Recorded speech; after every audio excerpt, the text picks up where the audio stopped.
Agora vamos fazer aqui um exemplo, tá, de dimensionamento elétrico.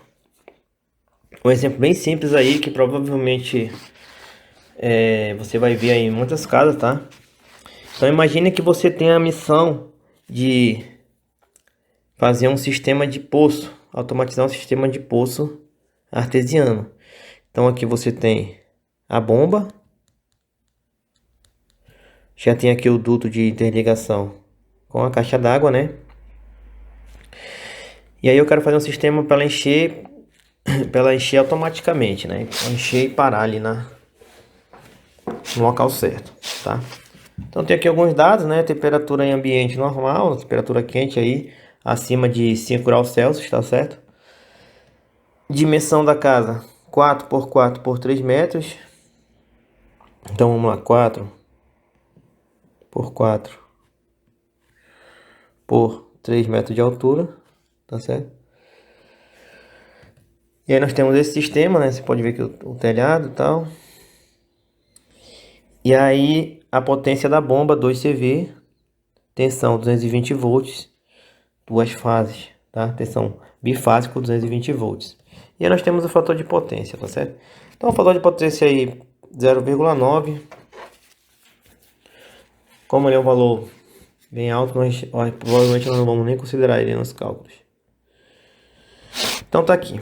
Essa aqui foi a solução que eu criei para esse sistema, tá certo? Então observe. Nós temos aqui ó, um eletroduto que vai levar sinais. Nós teremos aqui sensor alto e o sensor baixo, tá certo? E aí deles sairão sinais chegando no painel. Também nós teremos aqui a alimentação, tá? Alimentação, duas fases, chegando no painel, né? Que o painel eu coloquei aqui atrás.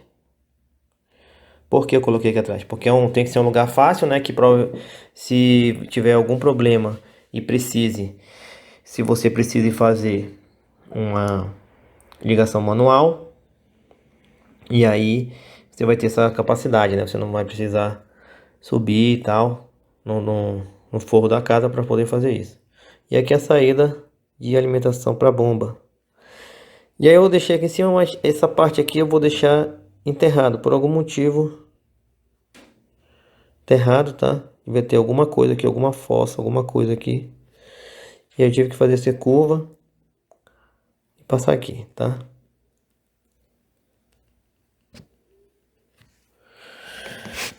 E aí botei dois suportes. Tem ligação direta no motor aqui.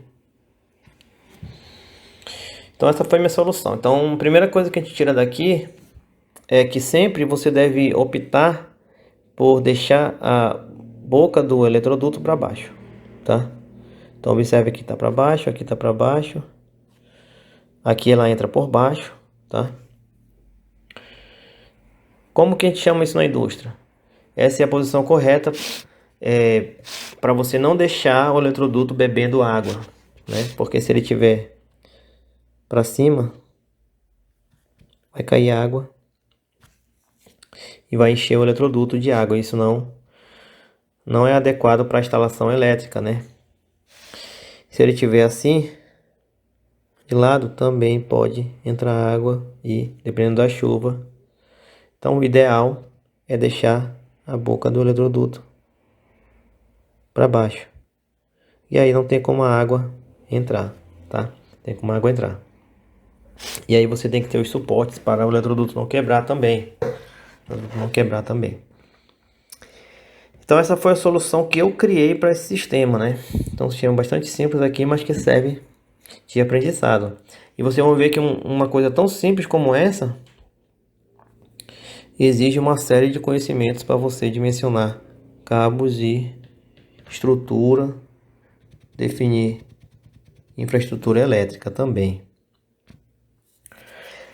Primeira coisa, eu utilizei eletroduto. Por que eu utilizei eletroduto? Porque veja bem, você dificilmente vai dar manutenção nesses cabos, tá certo? Você vai dar manutenção nesses cabos. Dificilmente você vai dar manutenção nesses cabos, tá? Então você pode dar manutenção no painel, mas não, você não vai precisar trocar cabos, tá certo? Você também não vai ficar precisando aumentar a quantidade de cabos, enfim, mudar os cabos constantemente. Você não vai precisar dar uma manutenção constante nessa parte. Então eu escolhi eletrodutos. Por quê? Porque além deles não serem muito flexíveis, né? Então, que é esse caso, né? Não precisa ser muito flexível. Eles têm uma proteção adicional para áreas externas. Uma proteção adicional para áreas externas, tá?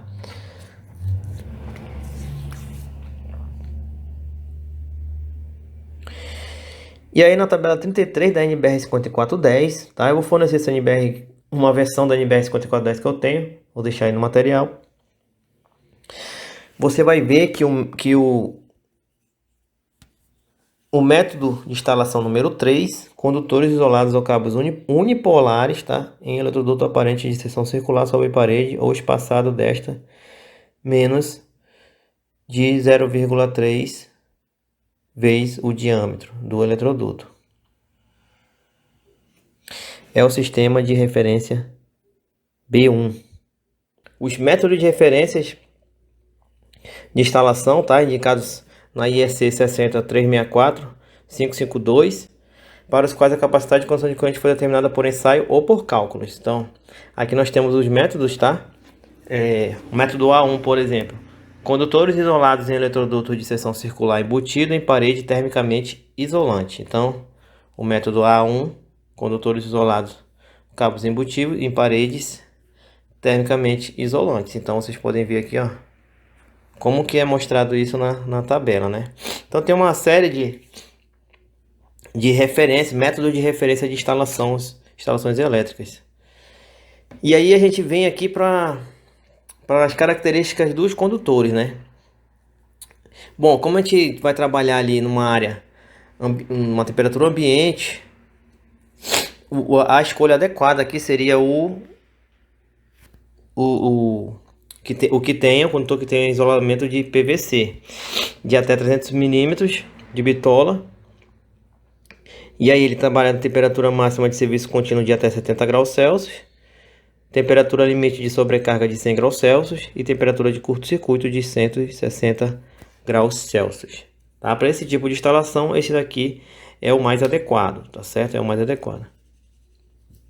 E o cálculo da corrente? Bom, o cálculo da corrente, de acordo com a NBR 5410 e com seus conhecimentos de eletrotécnica, deve-se utilizar tanto a tensão eficaz quanto a corrente eficaz, né? Que são essas tensões e correntes medidas através do multímetro na rede.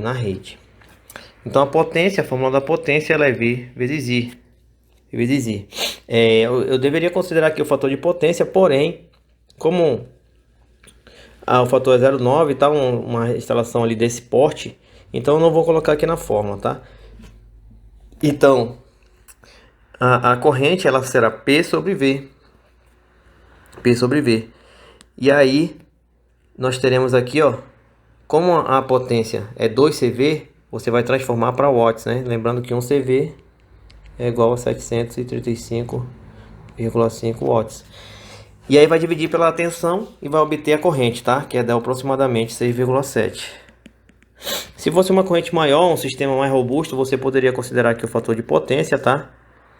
Corrigido, dividir isso aqui por 0,9 e aí ia dar a corrente corrigida, tá certo?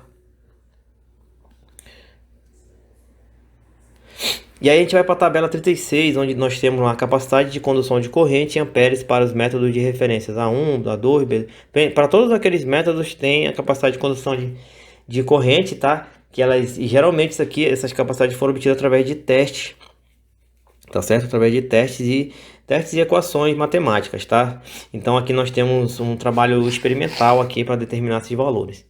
Então eu venho lá para o método A1, tá? Então por que eu utilizei o método A1? Então vamos lá. Então lembra aqui que no desenho que eu falei que eu ia ter aqui, ó, uma parte dos eletrodutos aqui soterrada, né? Falei, tem alguma coisa aqui que eu não posso passar por aqui, aí eu dei essa volta. Então essa parte aqui soterrada, aterrada, vai nos referenciar aí o método A1, tá certo? Método A1. E aí também a gente pode utilizar aqui para essa outra parte, ó, para essa outra parte aqui, o método B1, né? Então, como você pode ver, nós temos o método B1 e o método A1 na parte embutida, né? Então, eu tinha falado que eu ia utilizar B1, né? Mas na verdade, como tem aquela parte, o que é melhor? O melhor é a gente utilizar a do método A1, tá certo? Então vamos corrigir aqui. Vamos utilizar do método A1, tá? Porque nós temos essa parte aqui embutida no concreto, tá certo?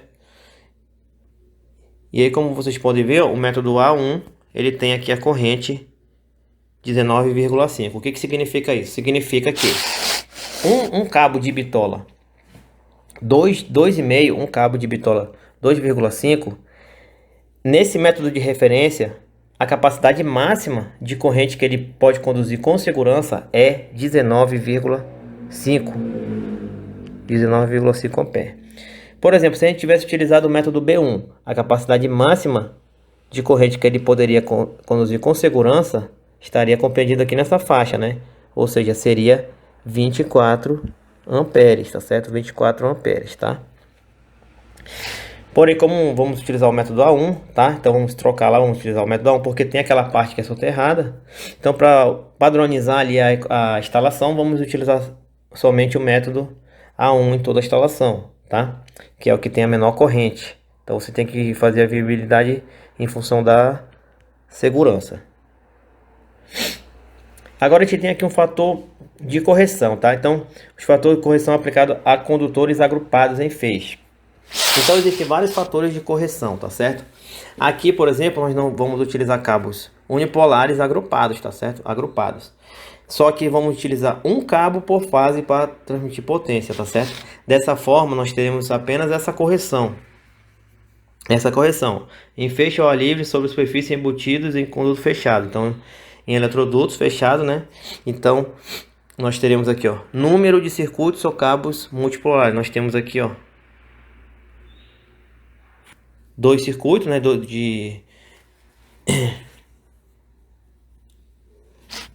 Na verdade, aqui tem outro erro, tá, pessoal? Então, desculpem aí. Na verdade, aqui eu tenho apenas um circuito em cada condutor, né? Cada condutor, se vocês observarem, aqui eu fiz errado aqui essa marcação.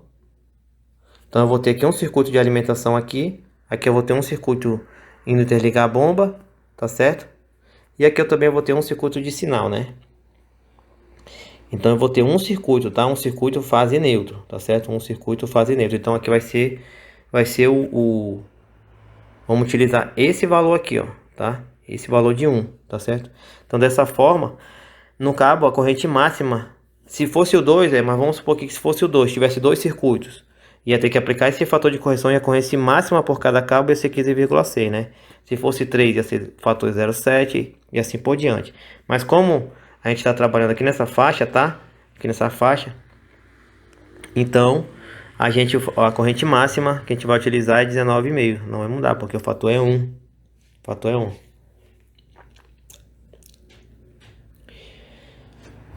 E aí, a gente tem... também tem uma aplicação aqui na tabela 47 que diz respeito à concessão mínima dos condutores, tá? Então, realmente, a gente teria que utilizar o cabo de 2,5, porque para circuito de força, o valor mínimo, circuito de força, o valor mínimo é 2,5 se ele for de cobre e se for de alumínio, 16 milímetros, tá? Então, nessa tabela tem os valores mínimos para cada tipo de aplicação. Então, aqui nós estamos falando de condutores e cabos isolados, tá? Com aquela cobertura de PVC, por exemplo. E aí, quanto à parte de comando. Então, eu preparei aqui um comando, né? Eu tenho lá 2 sensores. Um sensor, esse sensor aqui, ó, normalmente aberto, e esse sensor aqui, normalmente fechado, tá? Aqui tá como botoeira, mas vamos pensar nisso aqui como sensores, tá certo? Então, o sensor normalmente aberto, ele ficaria na parte de baixo, tá certo? Ele ficaria na parte de baixo. O que que ia acontecer?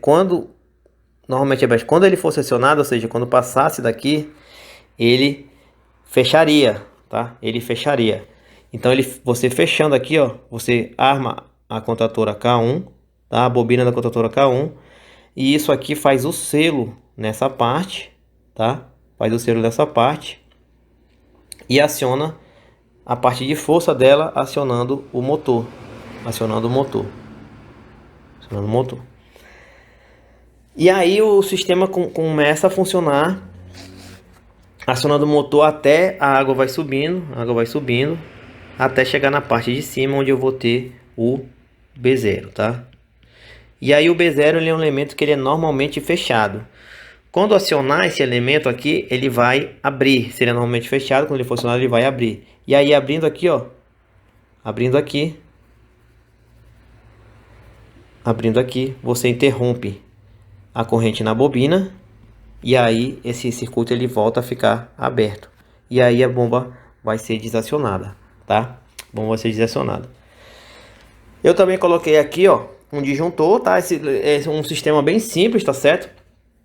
O ideal, esse disjuntor aqui que a gente chama de bypass, tá? Para você, caso dê algum problema num comando, alguma contatora dê problema, você pode fazer aqui uma ligação direta na bomba, tá certo? Uma ligação direta. E aí você poderia incrementar vários sistemas aí, né? Você poderia colocar um temporizador aqui, por exemplo, né? Um temporizador para desligar depois de um tempo. Você poderia ter, não fazer essa ligação por disjuntor, você poderia fazer a ligação por chave, tá? Então ter duas chaves aqui, uma ligava o automático, outra ligava o manual. Aqui também nós poderíamos ter contatoras botoeiras, né, auxiliares, tá certo? Então poderíamos ter essas botoeiras no painel para você acionar manualmente aqui, e também por sensores, né, caso o sensor desse algum problema, enfim. E aí você pode ir aprimorando o projeto de acordo com a sua necessidade. Quanto à bitola dos eletrodutos, então é uma norma lá, norma NBR 5410, ela diz que as dimensões internas dos eletrodutos e de suas conexões devem permitir que, após a montagem da linha, os condutores possam ser instalados e retirados com facilidade, tá certo? Instalados e retirados com facilidade. Para isso, a taxa de ocupação deve ser dada da seguinte forma, No caso de um condutor apenas, esse condutor ele pode ocupar no máximo 53% da seção. Então imagine que você tem aqui a seção do eletroduto, e aí o condutor ele pode ocupar no máximo 63%, tá? 63%. Então ele vai poder ocupar no máximo se for um condutor, né? Se forem dois condutores, então eles vão poder ocupar no máximo 31%, tá certo? Então aqui vai ter que ter no máximo 31% dessa área todinha. E se for 3 ou mais, 40%. Então, como nós temos aí para alimentação da bomba aí e para alimentação do painel, 2 de 2,5, 2 cabos de 2,5, nós temos uma área de seção de 5 milímetros quadrados, tá? Então o eletroduto mínimo para isso, ele tem que ter uma seção, é só você fazer uma regra de 3, de 16,129 milímetros quadrados, para esse 5 milímetros aqui, ó, ocupar 31%, né? Que é o que está escrito aqui na norma. Dessa forma, nós utilizaremos aí eletrodos de 1,5, porque esses eletrodos de 1,5 possuem uma seção transversal de 122 milímetros. É só você fazer a continha, πr ao quadrado, tá? E sendo meia, quando a gente fala meia, a gente está falando aqui do diâmetro. E aí acha o raio, e aí acha a área, tá certo? E aí pronto, você já tem aquele dimensionamento lá do circuito, você vai para a lista de material, tá? Então na lista de material, o que eu preparei? Eletroduto de PVC, isolante rígido não propagante, que atende a norma NBR 15465, tá certo? Que é a norma que é específica ali para aqueles eletrodutos. 14 curvas de 90 graus de meia, 6 eletrodutos de meia, tá? Então o eletroduto ele é sempre vendido do tamanho de 3 metros cada um. E aí eu preparei duas luvas de meia polegada também para fazer união entre dois eletrodutos. Por exemplo, se der mais de 3 metros e ainda sobrar um pedaço, você vai fazer uma união através da luva, tá certo? Uma luva, então ela tem as roscas aqui, né? E aí você vai enroscar o eletroduto em cada ponto e fazer. E aí eu me esqueci aqui de um elemento interessante aqui, né? Que se a gente observar aqui no sistema, nós temos que botar aqui caixas de passagem, tá? Caixa de passagem. Para que seriam essas caixas de passagem?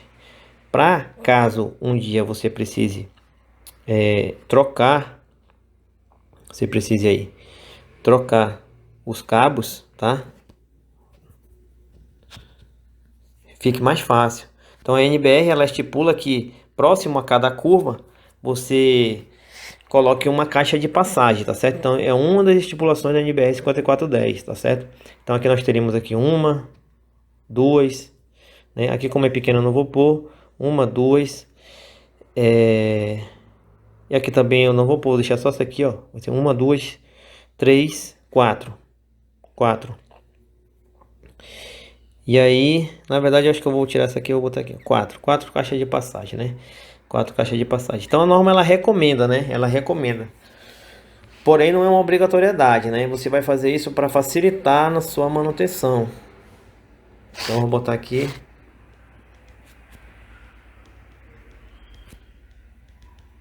4x2, tá? 4x2 é a menor e aí tem a 4x4 que é aquela maiorzinha, tá certo? Para esse tipo de eletroduto é esse daqui, tá? Para esse tipo de instalação. E aí nós temos aqui a especificação do painel de comando, que a gente vai ter aquele painel de comando, tá? Geralmente o mais utilizado é esse daqui. A especificação dele geralmente vem dada em centímetros, por exemplo, 30 por 20 por 15. Aqui é a altura, largura e espessura, tá certo? Então, altura 30 por 20 e aí para a parte de dentro aqui 15 centímetros, tá? Então tudo em centímetros. Placa de montagem com flange inferior, ou seja, parte de para a entrada aqui dos eletrodutos nessa faixa, né? Grau de proteção de pintura IP65, NBR 8755. Então essa NBR aqui de pintura, tá? Que versa aí sobre como fazer esse tipo de pintura, tá certo? Como fazer esse tipo de pintura. E a placa de montagem laranja, então essa placa aqui, né? Cabos isolados com policloreto de vinila, PVC para tensões normais de até 750 volts, tá? Que segue a norma BNT NBR NM 247, norma 247. Então nós temos aí uma peça de 2,5 da cor preta, uma peça de 2,5 da cor, na verdade aqui tá branca, mas é azul. Uma peça de 2 por 1, tá? Então essa aqui eu vou utilizar para interligação dos sensores. Então eu vou botar branca aqui, tá certo? Então a NBR também ela estipula cores aí para, por exemplo, para fases mais comuns, para fases, nós temos as cores pretas, as cores brancas, as cores roxas. E aí para neutro nós temos azul. Terra, por exemplo, nós temos aqui o verde e o verde e amarelo, tá? Então tem uma que é verde e amarelo. Retorno de lâmpadas, nós temos o amarelo. Aqui para fase também nós temos o vermelho, tá certo? Então essas cores elas são identificadas na NBR 5410 para indicar. Quando você olhar para uma instalação, você pela cor, se ela tiver seguido a norma, você vai saber o que é fase, o que é neutro, o que é terra, por exemplo. E é claro que isso aqui é para cabo de alimentação, né? Para cabo de sinais nós temos outra norma, tá certo? Outra norma. Geralmente os cabos de sinais eles vêm etiquetados, tá? Eles são cabos PP, tá? E na própria capa deles tem lá identificando qual é o tipo de cabo para que serve. E aí nós temos aí dois disjuntores monopolar, tá? Então, observando o comando aí. São esses dois aqui. E temos mais um outro aqui para o comando, tá certo? Então eu separei dois de 15 A para esse e um de 20, né? Lembrando que os disjuntores eles são vendidos de 15, de 10, de 15, de 5, de 2, de 20 amperes, de 25. E aí nós temos também aqui alguns disjuntores aqui, por exemplo, de 16 amperes, tá certo? Então eu botei o de 15. Por quê? Porque a capacidade máxima de condução ela é 19,5, que a gente acabou de ver aqui, né? 19,5, tá? Dessa forma, dessa forma, dessa forma, você tem que botar um disjuntor que não permita que passe uma corrente maior do que 19,5 nesse cabo, tá? E o disjuntor capaz de fazer isso é o de 15 e o 16 amperes, tá certo? Se a gente comprar um de 20, ele vai ter mais de 19,5, tá? Ele vai ter mais de 19,5. Como você já viu que por ele deve passar apenas 19,5 amperes, você vai colocar um de 15 ou de 16 amperes.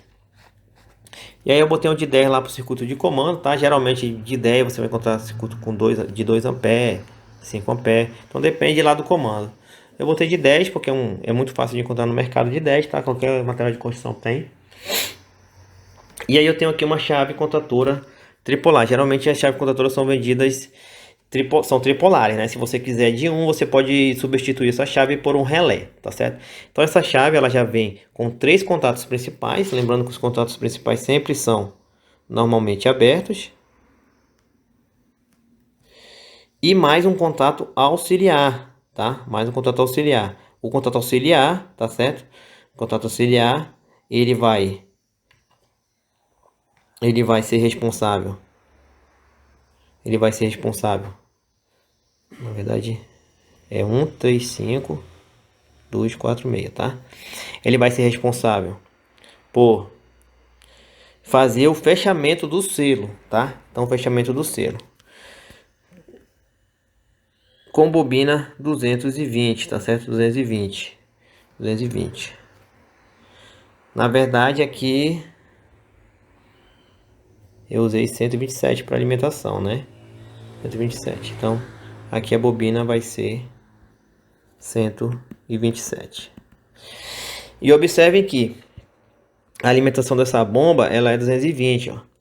O 220 ele pode ser obtido tanto com fase neutro, sendo uma fase de 220, que é muito utilizada lá no sul e sudeste, tá? Então tem muitos lugares que a fase é 220. Aqui em Manaus a fase é 127. Então se você utilizar 2 de 127 volts, você vai gerar 200, duas fases diferentes, lógico, né? Você vai gerar 220 volts, né? Como isso? Porque isso aqui, essa soma, ela é fasorial, tá? Lembrando que estamos tratando de corrente alternada, tá certo?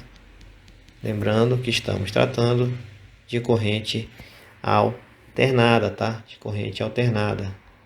Então, se você aplicar a lei de cosseno, você vai obter aqui 220 volts de valor eficaz.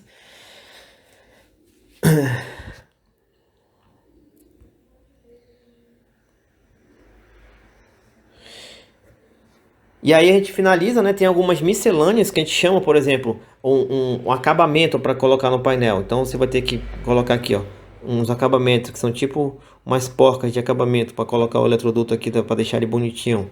Então isso daí é um miscelâneo, por exemplo. É outro miscelâneo aqui que nós podemos ter. As braçadeiras aqui, os grampos tipo C, né? Que é um grampinho assim, ó, que leva uma porca embaixo para você poder fixar no suporte esses eletrodutos.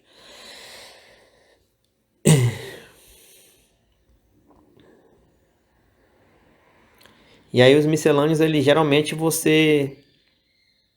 se for dependendo, a não ser que seja uma coisa muito grande, você vai ter que identificar eles no seu projeto, né? Quantidade também. E o importante é sempre também colocar uma quantidade a mais. Por exemplo, eu botei aqui 14 curvas, né? Se a gente for lá no desenho,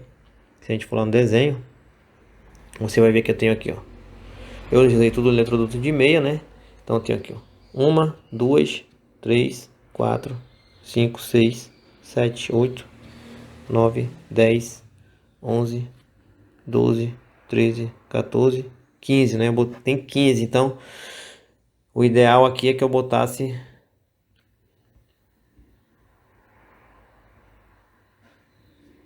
16, tá, pessoal? 16. Então, vamos colocar uma a mais, né? Caso dê algum problema, perca, enfim, isso acontece muito. Isso acontece muito. Então, o eletroduto aqui 3, nós teremos daqui 18 metros, né? Então, pelas dimensões da casa, eu acredito que 6 eletrodutos sejam. Ainda vai sobrar aí no caso aí, perfeitamente. Perfeitamente, eu acredito que vai sobrar, né? Porque se nós observarmos o desenho, a casa ela tem 4 metros. E aqui tem 4 metros. Então aqui, por proporções, né? Nós temos aqui mais ou menos uns 2 metros. Aqui mais ou menos uns 3 metros, né? Na verdade, a altura da casa é 3 metros, né? Então aqui não vou ter 3 metros. Vou ter uns 2 metros. E aqui eu vou ter aqui uma peça aqui, provavelmente um inteiro. Mais uma luva e mais um pedacinho aqui. Então vou ter aqui uns 4 metros ao todo, né? Então aqui nós já temos aqui 1, 2, 3 eletrodutos. E aqui nós teremos aqui mais ou menos 1 metro. Aqui mais ou menos uns 2 metros, né? 4 eletrodutos. E aqui 1 metro também. 1 metro, 1 metro.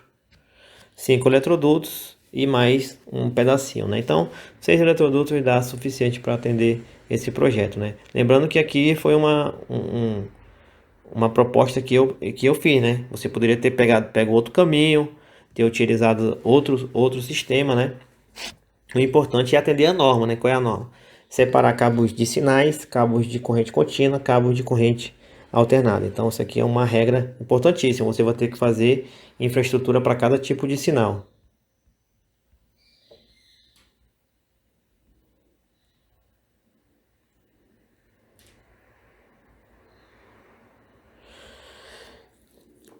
E aí a gente fecha toda essa lista de material, entendeu? O projeto ali, dimensionamento. Então, essa parte de elétrica, ela é muito importante para o engenheiro de automação, porque você que vai definir todo o sistema. Você não vai chegar e vai só botar o CLP lá, né? Então, você vai ter que definir a alimentação do CLP, tá certo? Quanto de energia AC que chega, qual é a fonte DC que você vai utilizar por CLP, por exemplo. Você vai ter que fazer proteção por circuito. Então você vai ter que definir tudo isso aí no seu projeto, né? Lembrando que geralmente os projetos mais complexos são feitos com a união de vários engenheiros, né? E aí tem que ter cuidado com essa tabela da internet, tá? Então na internet você encontra uma tabela para dimensionamento de cabo, que ela até funciona, mas ela depende daquelas características. Como vocês viram, temos o método de instalação de referência, nós temos. Então aqui, por exemplo, você pega a tabela, ela diz lá, se for 1,5, a bitola é 15,5 amperes. Se for 2,5 é 21, né? Então ela até funciona, mas ela depende, ela depende do método de instalação, tá certo? Pode ser que, dependendo do método, pode ser que esse valor seja menor, a capacidade máxima seja reduzida, que foi o que nós vimos aqui, ó, por exemplo.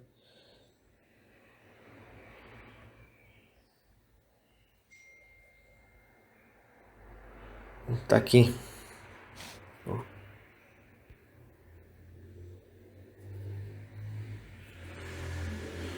Por exemplo, no método A2, esse cabo de 2,5, ele deve conduzir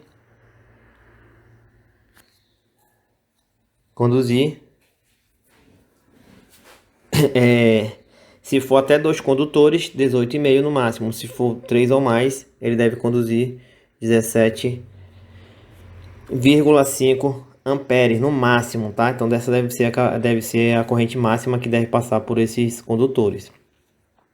Mas se for, por exemplo, aqui no método C, então ele pode conduzir até 27 amperes, tá? 27 amperes. Se for 2 condutores, se for 3 ou mais, 24 amperes, né? Então você pode ver que já não é nem aquele 21, né? Aquele 21 ele se quadraria aqui, ó. Aqui, ó. Tá certo? Para 3 ou mais condutores no método de referência B1, né? Ele atenderia essa norma aqui, porque o método B1 é um método de condutores sobre parede, né? De eletrodutos. Porém, nesse caso, né? Que nós temos aqui uma pequena área sobreterrada só, tá?